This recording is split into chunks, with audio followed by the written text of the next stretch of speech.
Hello, Cheers to Business listeners. I'm Ashley Smith, Vice President of Wholesale Pharmacy for DocRx. With over 10 years of experience helping doctors and their patients with diagnostic tests, patient monitoring, medical supplies, compliance, wholesale pharmacy, physician, dispensing, billing, and much more. DocRx is your patient and health compliance solution, both under one roof, and always with the mission of the patient's health first. To find out how DocRx can help you, your hospital, pharmacy, physician's offices, and any PPE you need for your businesses, please visit us at docrx.com. We've all been through a lot this year, and let's treat people the way we would want someone to treat our grandmother, with that kindness and that compassion and explaining and just being open. And let's connect a little bit more. I think that we can really get people re-engaged to the mission if they just feel that we care about them. Let's care. Let's open up. Let's communicate. Let's get re-engaged. Hello, Cheers to Business listeners. This is Johnny Gwin, producer of this wonderful podcast. And for this episode, we are replaying the best moments of the one guest we have had the most on the show and the most listened to on the Cheers to Business podcast. It's HR guru and all-around amazing person, Dr. Gia Wiggins of Morale Resources.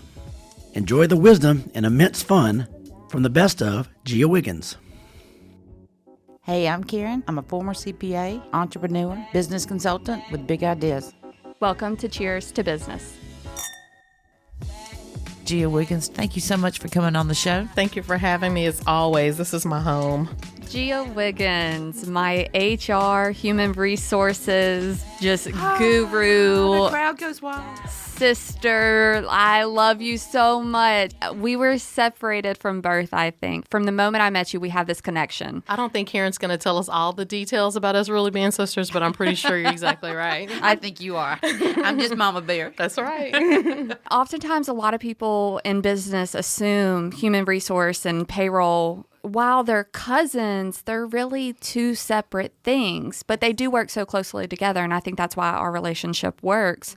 So I would love to hear from you what human resources is. First of all, payroll in a lot of organizations is part of human resources. And so I think that's kind of where it gets confused. Oftentimes, someone will have a person that specializes in payroll, and they can also take care of the employee issues. So I have a question about my benefits or my pay isn't right. And so it really does merge together in a lot of different ways. And so I've always considered payroll to be an arm of human resources and the human resources octopus family.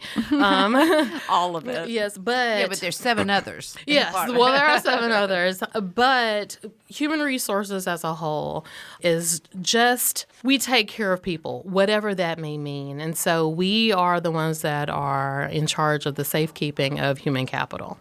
So if that means, sitting down to be a listening ear, if it's resolving conflicts with the supervisor, if it's helping to find a benefits package, making sure that payroll is done. Making sure the employer doesn't get sued. That's what I was saying. You protect the employer as well. That's the whole different other side of it. What we try to do is take care of all of the things that will take them away from being able to do their job in a safe manner. And then on the other side, we're a liaison because we also stand firmly with the employer, and we help the employer to find solutions to their problems to make sure that they get the most out of the human capital, which are their employees and their staff. So we're there to make sure that the employees are effective and they're efficient and they're productive. And so we're smack dab in the middle, making sure that we bring both of those together. And I feel like that gets overlooked sometimes in smaller businesses. Yeah, a lot of times when I speak with small businesses, and a lot of my clients are small businesses,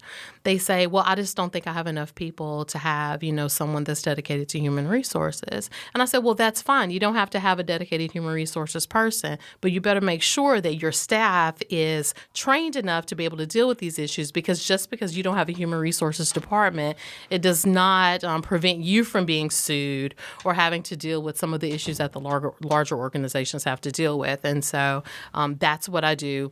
Try to help those smaller businesses understand what is necessary and the things that they need to know in order to make sure that their employees are being taken care of.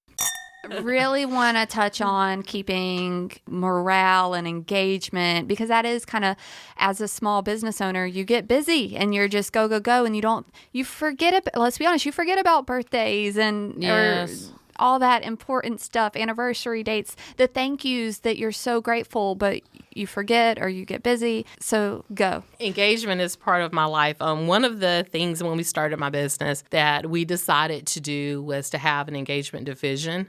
So engagement is basically the art of getting people to care. Okay, so let's just make it We simple. do care. We just forget to tell others. Well, to get the employees to care.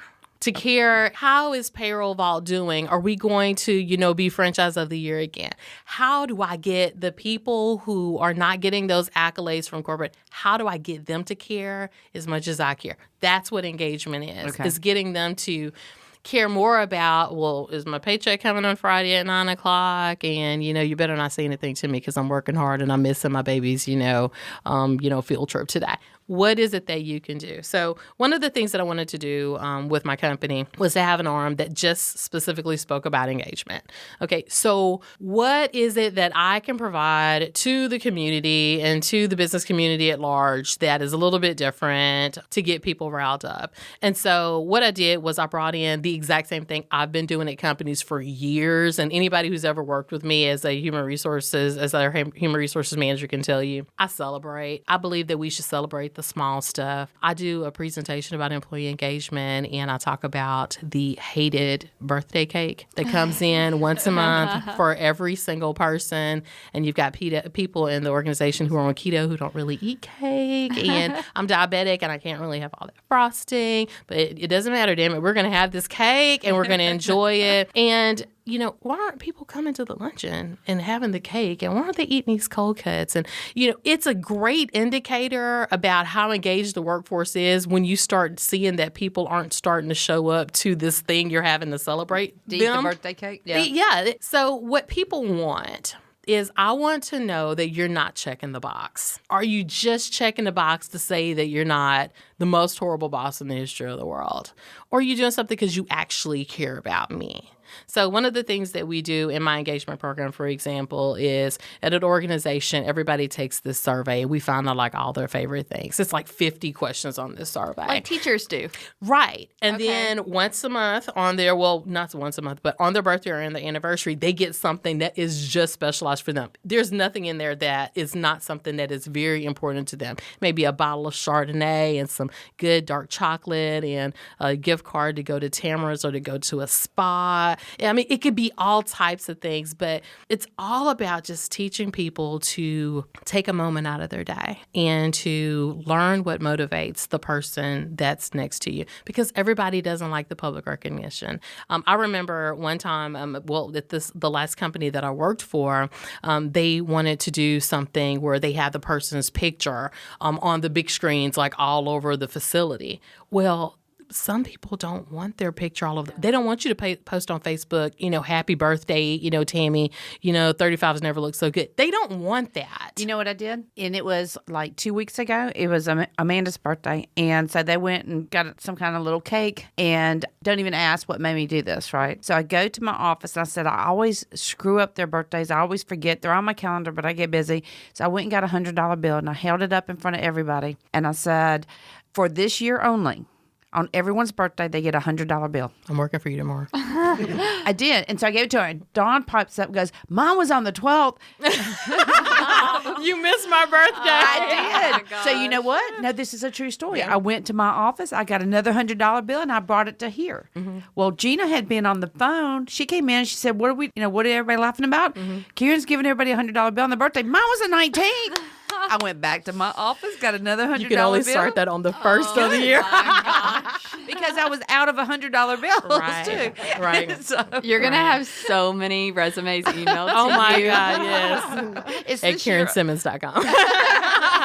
This year only, I said, this is not precedence. Right. Made it very clear. Right. But it's about... I needed something different because yes, I get busy and I forget, and that's no excuse. And right. We care about these people so much. Yes. We would not be here today recording this podcast if it wasn't for them holding down the fort. Right. We're so grateful. And so the questionnaire, I think, is a great idea to really find out what they like. Yeah. And it's just finding what makes that person care. People always talk about, bonuses and, things of that nature. And, we're going to, give out these end of the year bonuses. Well, that's fantastic. I love bonuses, by the way. Always have. For any companies listening, I love bonuses. However, the thing is that a bonus should be performance driven. Yes. It should be based on this was the company goal.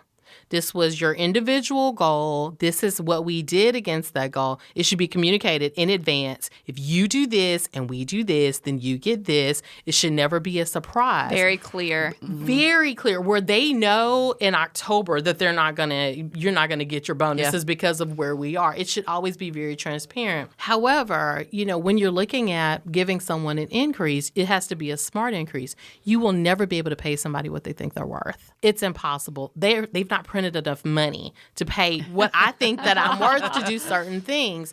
And so if you always address an issue of disengagement with throwing cash at it, okay, then that's what the expectation is. There have been studies that have shown the first time you give somebody a Christmas bonus, thank you so very much. The second time, oh my gosh, the greatest company ever. The third time, where's my bonus? It's part of my compensation now. I've said it for years. Appreciation turns into expectation, and I don't care what it is. I had a PhD psychologist say, I said that one time, and they go, Karen, you're not like that. And I went, oh, yes, I am. When we moved into our house, I used to get the mail. But then my husband got it one day. I went, ooh, good. I didn't have to stop. Right.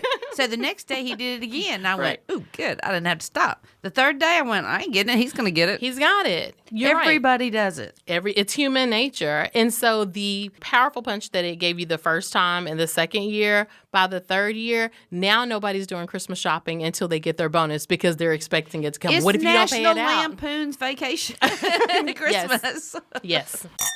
Your workers in your business, they are in business too. You will always have those that it's just a job. That's okay. You need them too. No matter what they have on their desk at 5 o'clock, when 5 o'clock hits, they're going to be that old cartoon, George clocking out. Chink, they're out. See you, George. See you, George.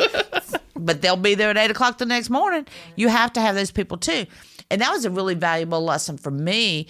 You have to respect other people's non-willingness to see what you enjoy.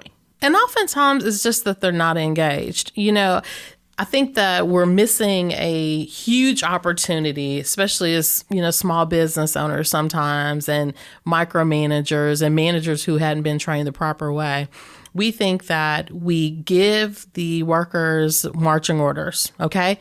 I need you to do this from this time to this time, and then I need you to work on this, and I need you to work on this.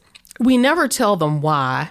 We never give them the recognition for doing that. Right. But a lot of times they don't. And they don't tell them the why. They don't tell them how it fits into the larger picture of the business. How can you expect people to want to do something if they don't have goals? They're just told the process. And they 1, 2, 3, 1, 2, 3, 1, 2, 3. Right. It's very important that we kind of break away from that old model of I'm just going to, treating your employees like children. I'm going to treat you like a child. I'm going to tell you exactly, put one foot in front of the other. Well, then you have something like, all hell breaking loose as it has been, since March at this point. And your employees only do exactly what you tell them to do. You say, okay, I need you to go over there and walk 3 steps to, the right. Then they go there and they stand and they wait for you. I love this one. So you tell somebody, you say, go 3 streets down, take a right at the oak tree. Mm-hmm. The road's on the left at the oak tree. Correct. You have some people that will stand on that corner. I'm lost. Well, why didn't you tell me? Why didn't you realize what I meant? Mm-hmm. If that's the difference is, will somebody stand there because that road's not there and they're not going to take the road to the left, but you have others go, I figured you meant on the left. And take the road on the left. But you have to go a little bit deeper sometimes and say, okay, I have employee A who will stand there forever waiting on somebody to give them different direction. And I have employee B that looks at it and say, okay, I'm going to go ahead and take a different direction. It could have been. How about you pull out your cell phone and, hey, the road's on the left. Okay, go ahead and take it. But they could have been beaten down so badly by a previous supervisor for not doing exactly what they told them to do that they're literally afraid to do anything outside of what they've been told to do. Or a spouse. I've read into that before. Or a parent. Yep. And so it's a little bit deeper. And or their kids. Right. I'm a firm believer that, I don't think that you should get too deep into your employees' personal lives. But at the same time, you do need to ask, you do need to ask enough questions to figure out why they do the things that they do.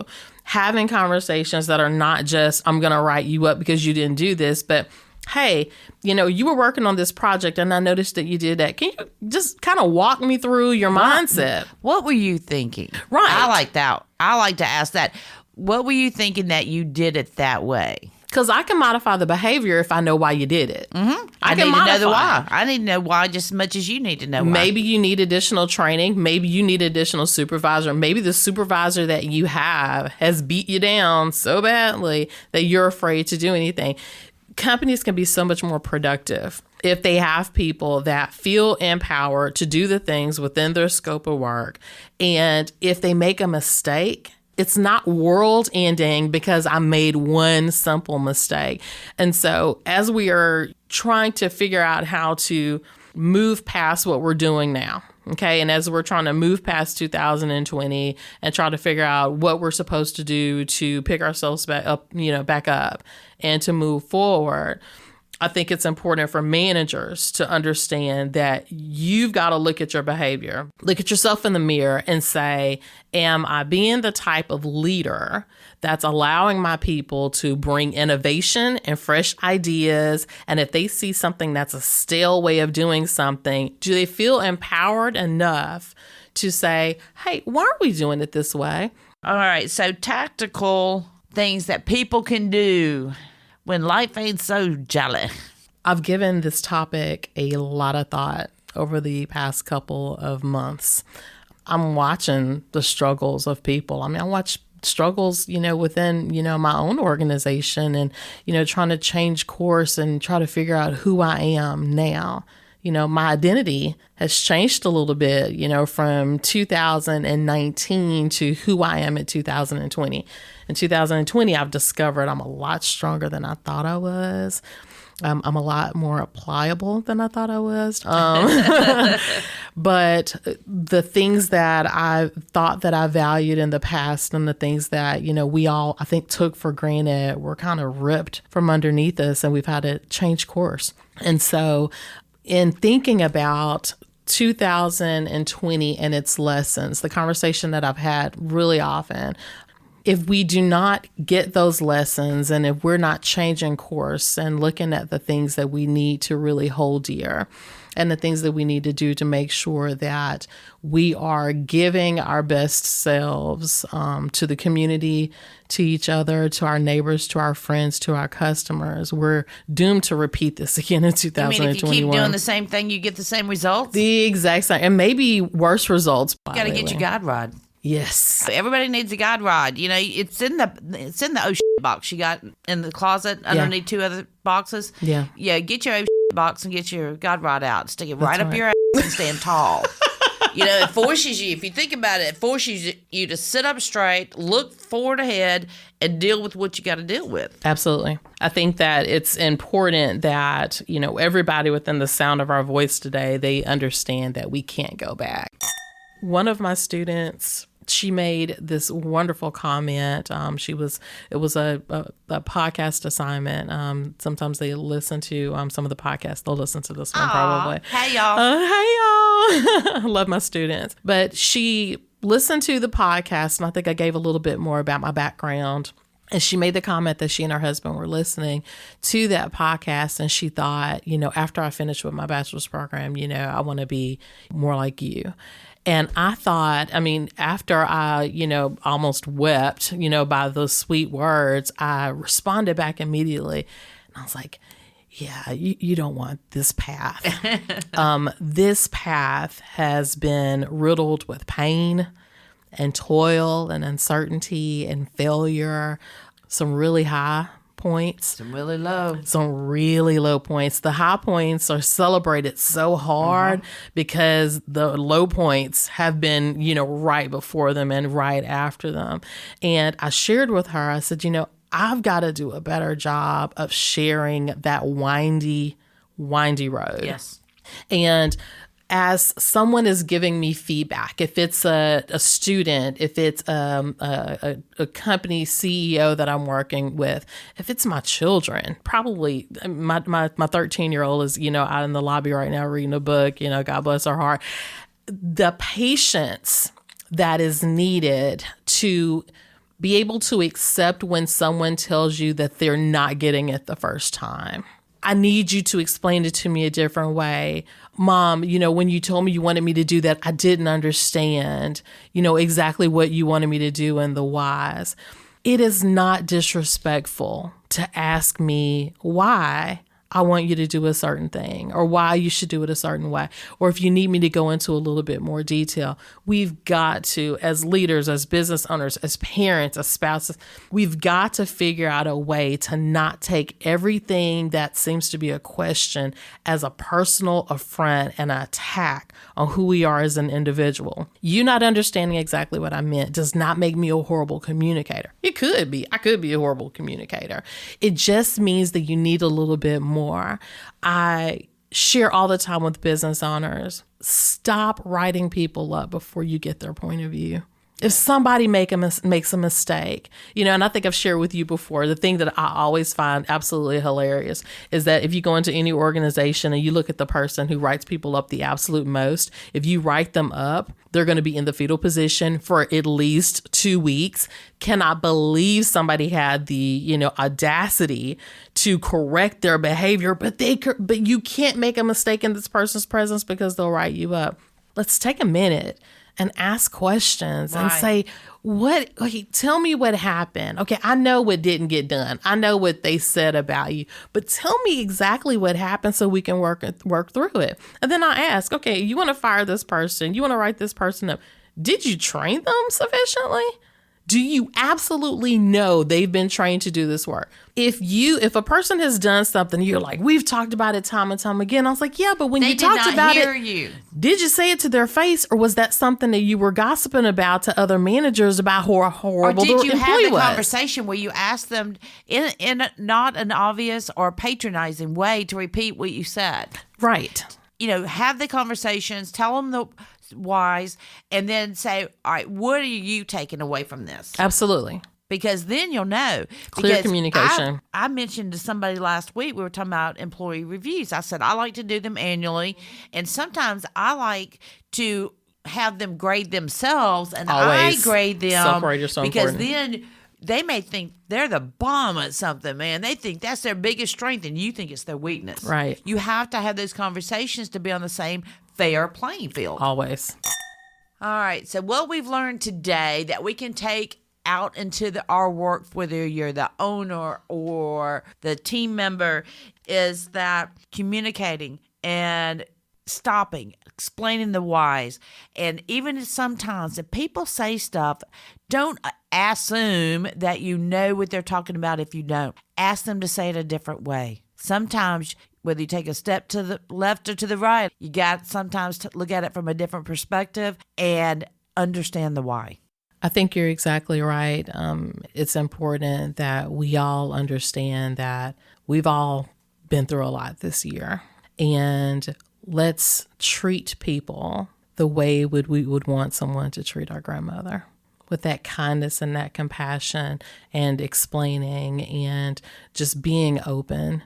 And let's connect a little bit more. I think that we can really get people re-engaged to the mission if they just feel that we care about them. Let's care. Let's open up. Let's communicate. Let's get re-engaged. I'm just going to give you a hug right now. Please do. I need Gia us. Wiggins, absolutely. Gia, where can people find you? Please visit my website, www.moraleresource.com. And please reach out to me, Gia Wiggins at moraleresource.com. I give free consultations, the initial consultation, to see what we can do for you. And highly recommend Yes. it. Gia works with some clients of ours, and I tell you what, it's just Life-saving. Yes, made such Company a difference. So thank saving. you. Thank you. I love All partnership. right, final wrap up number 2. 3 tips, just generic for small business, 3 HR tips. Sure. one is when you're hiring someone, always do reference checks because you can usually find out what you need to know. Don't take people's word for it. Number two, if someone has 1,000 jobs on their resume in the last couple of years, there's usually an issue there. It's a huge red flag. Either they can't keep the job or they're never satisfied, which is something that you need to know. And number three, probably my biggest one, is get rid of your abusive leaders. Make sure that there is no one talking down to or mistreating your employees. It will be the quickest thing to drain your pockets in lawsuits. So make sure that everybody in your organization treats those employees like they're valuable. That's it. Excellent. All right, Gia, you know we do a cheers at every show. Cheers to you teaching at the University of Mobile, sharing your knowledge and clarity and communicating. Cheers to you. Me? Yes. Cheers to you. Cheers to you for the passion to continuously give of yourself to this community who need you and love you, and for not holding anything back, for your knowledge sharing. Cheers to you for that. Thank you. It's an open book. That's why I like you. I am too. Two open books, having a great conversation. Thank you so much for coming on the show. Thank you. And y'all, thanks for listening. Don't forget to subscribe, rate us, review us, share it with a friend. We want to know what you want to hear about so we can share with you the ups and downs that we've learned over time. See you next week. Please be sure to subscribe to Cheers to Business podcast on iTunes or anywhere else that you get your podcast. Visit our Facebook and be sure to give us a like. And if you have any questions or topics you'd like us to discuss, shoot us an email from the website cheerstobusiness.com.